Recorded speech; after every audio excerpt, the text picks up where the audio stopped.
Hello, chefs. You're listening to Chef's PSA podcast. I'm your host, Andre Natera. Today, we're going to get into a controversial PSA that I posted the other day, and that is that taste is greater and more important than presentation. And I know I'm going to catch some heat for this. When I posted the PSA, everyone was in my DM saying, no, I'm wrong. Presentation is equally as important. Wrong. Taste is superior. And I want to talk about why. And I know it's a controversial subject, and I know there's a lot of chefs are like, no, but you eat with your eyes first, chef. Yeah, that's dumb. And I'm not saying that presentation isn't important, because it is. And if you work in a high-end restaurant, plating skills are critical. You need to know how to use your offset spatula. You need to use your tweezers. You need to know how to make quenelles with spoons. You need to know how to properly dab your meat, and so on and so forth. You need to have your random placement of flowers and herbs and microgreens and garnishes. Presentation is important, and I don't want to discredit that. But in the hierarchy of importance, presentation is not greater than taste. So I want to share a story with everyone. When I was a very young cook, I was about 22 years old, I was really excited to go to a seminar with a certified master chef. And for people that are not from my era, a certified master chef was a huge deal. It still is a huge deal. I don't know if it has the same popularity as it did when I was coming up, but it's still a huge deal. It's a very difficult exam to become a certified master chef through the American Culinary Federation. There's a cooking practical. There was some tests that you had to take. You had to be a certified executive chef. Point being that it's a big deal if you're a certified master chef. So when I was a young cook, I went to a seminar with a certified master chef, and he said something that stayed with me pretty much for the rest of my career and really changed my mind, because master chefs at that point in time really were the authority when it came to cooking. And what the master chef said to me, because I was a young cook, I cared about plating. I wanted my food to look cool. I wanted it to have all the soigné garnish and all the things that impress people when they look at food. I was really into plating. I would practice plating more than I'd practice cooking. And the master chef said, when you get a beautiful dish and you're blind, does it matter? Do you care that it's beautiful if you cannot see? And he had a great point. And someone argued, you eat with your eyes first. Presentation is everything. He said, okay, great, but how long does presentation matter? It usually only matters for a few seconds before you start eating it, which I thought was a very valid point, and it really changed my thought process into how I think about plating, how I think about food, because a lot of times we spend so much time making sure that the dish is beautiful. We live in the digital world now. Everyone has Instagram. Everyone's posting their art of plating dishes, tagging food stars or whoever, right? And people go out of their way to get some clout on Instagram with beautiful plating. And I'm not going to lie, some of the plates are beautiful, but I would say don't be fooled. A lot of the food that you see on Instagram for some of these plating websites, plating pages, I hate to say it, it's bullshit food. It's stuff that would never work in a restaurant. It's stuff that is specifically designed to be displayed on Instagram. And the reason you wouldn't serve it in a restaurant is because you might have 20, 30 touch points on it and you have 3 cooks. So it's not realistic food. Now, I'm not talking about these world-class restaurants like Noma or PSA or something like that. When they're posting food, that's really how you're going to get it in those restaurants. What I'm talking about is the guy that you've never heard of that has 200,000 followers on Instagram, and he's got the universal spiral of some sort of puree with a whole bunch of flowers, and it looks really pretty. I don't know if it tastes good. The point is we put so much focus on plating because we're incentivized on social media to be rewarded with likes and comments and shares because our food is pretty and plated nicely. But if you're a chef or a cook, and I'm assuming you are because you're listening to this, the food that you serve on Instagram doesn't matter unless you could pull it off in your restaurant. That's what's important. It needs to be delicious in the restaurant. I would ask anyone to go through this exercise that I like to use is think about the most beautiful dish you've ever been served or created, right? So think about that dish, what it looked like, and have that in your mind. Now, write that dish down or remember it. And now think back to the best dish or best meal you've ever had. And then I would challenge you, are they the same? Is the most beautiful dish that you've ever had also the most delicious dish that you've ever had? And the chances are they're not. And the fact of the matter is, I know they're not. And if you come to me and say, no, they are, they're the exact same dish, I'm going to say, okay, you're full of shit. You just want to prove a point because I know they're not. Some of the best meals that you've had, some of the most tasty are it's the beautiful taco that you're getting from a food truck or at someone's home or a moment in time at a world-class restaurant. These are the most delicious things that you've had. And sometimes the most delicious things are plated very humbly, very simply. And so it's important that we see the distinction between plating and taste.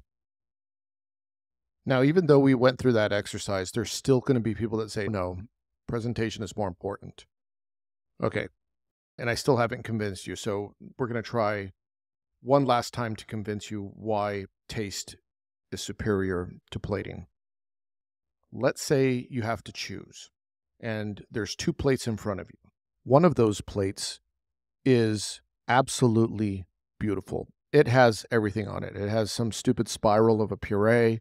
It has flowers. It has shaved raw vegetables. It's plated in an amazing fashion that you'd expect from someone that you've never heard of that has 100,000 followers. It's just stunning. But there's a catch. It's spoiled. Now, there's another plate next to it. And the other plate, it's served on a disposable plate. And it's humbly presented, but it is just super tasty, cooked by one of the best chefs in the world. But it looks sloppy because it's on a disposable plate. Which one do you want to eat? Do you want to eat the delicious dish that looks okay, or do you want to eat the spoiled food that looks beautiful? It's a rhetorical question because if you have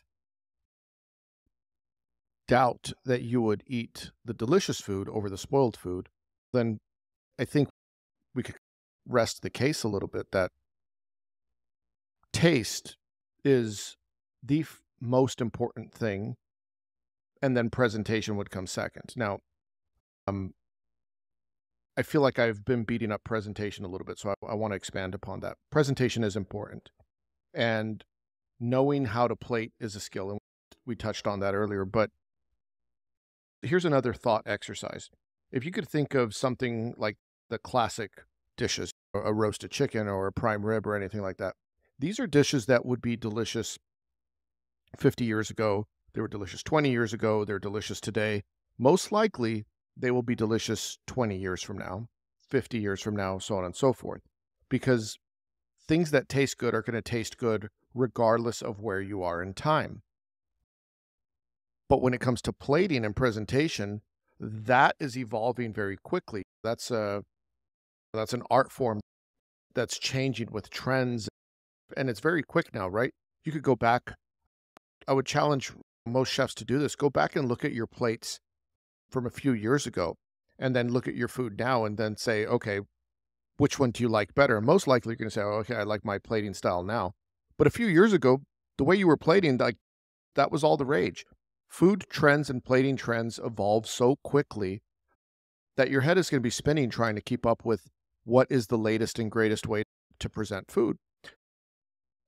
I would say fundamentally make sure that your food is delicious first. So this is what I do when I'm developing a dish. I make sure it tastes good. I go through the iterative process. We try it with different chefs. When everyone's satisfied that, okay, it's delicious, then we work backwards on the plating. Okay, now that it tastes good, how do we make sure it looks good? I'm not going to sit up here on my high horse and say that I don't sometimes make decisions based on presentation, because I do. But I've refined it along the way. Like I don't make as many stupid mistakes as I did early on in my career when I thought plating was more important. So there's a lot of ways that you could enhance the presentation. And this goes everything from, if you're working in that type of restaurant, maybe you pour the sauce table side. Maybe you add another version of the same vegetable. So maybe you have a puree of a vegetable, and then you also have a cooked version of the same vegetable looking beautifully, or you have herbs or whatever is going to impact the color on there. But the old saying is, if you put something on the plate, it should have a purpose. And they used to drill that into our heads in culinary school, like everything on the plate needs to have a purpose. And you're like, yeah, yeah, yeah, yeah, yeah. You got to have functional garnishes. Yeah, yeah, yeah, yeah, yeah. I get it. It makes a lot more sense now that I'm not designing dishes, because I see so many dishes now that have things on them that really don't belong. And you wonder, why is that on that dish? It doesn't belong. And if the only reason it's on the dish is because it makes it look better, but it doesn't make it taste better, and you may need to remove it because it may be detracting from the overall presentation. So I think it's very important to work first with the dish and then work on presentation second. I want to make sure that's clear. I'm not one of these people that says, oh yeah, taste matters in presentation. It's not important. Presentation is important, but it's step 2 in the process. Now, people listening to this podcast may or may not know, if you know me personally and you're one of my friends, obviously, that I was a chef for 27 years and I've stepped away from the kitchen. I'd like to say I'm retired, but what I mean is I'm no longer running professional kitchens day to day. After so many years in there, I thought it was time to step away. And the reason I bring that up is because if one day I ever decide to go back into the kitchen, people say, are you worried that time will pass you by? That the food will evolve and the trends will evolve? And quite honestly, no, I'm not too worried about it. Obviously, I fully understand that if I were to take 10 years off, and we see how quickly food evolves within 1 year. So if you could extrapolate that to 10 years out, I think we would see some massive changes in the way that we cook and the ingredients that we're using and to what's trendy. But I wouldn't really worry too much. So let's just use this as a thought experiment. If you pulled me out of cooking for 10 years and you threw me back in and you said, we need you to perform at the top, I wouldn't worry, because during my time as a chef, I picked up invaluable skills along the way. I know how to lead a kitchen. I know how to manage a kitchen. I understand how to cook. I know how to use a knife. I know how to use pots and pans. I know how to work with different ingredients. My fundamentals are strong. What I would do is I would say, okay, give me a few weeks. Let me research who the top restaurants in the world are. Let me see what the plating styles are. Let me see what the ingredient styles are. Let me see what's new that I'm unaware of. Let me see what's no longer relevant. And then let me take it from there. I don't think it would be that difficult because I already know how to cook. The only thing I would be updating is just the trend changed, right? So that's new. And the plating style changed. That's new. But unless we're cooking with robots, everyone still is using a knife. Everyone still works on a cutting board. Everyone's still working with pots and pans. I don't think I'd be that big of a fish out of water. And so that's why I always tell people in the order of hierarchy, it's know how to cook, make sure it tastes good.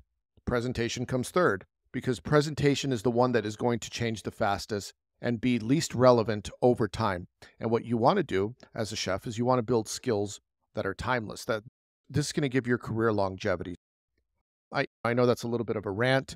One last point I want to make is a lot of people will say, what happens to these chefs that don't evolve?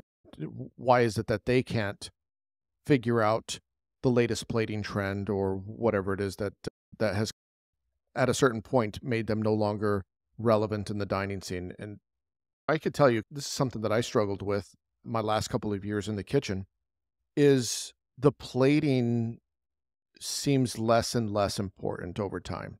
And the food that's delicious to you is universally delicious, but people have seen it before.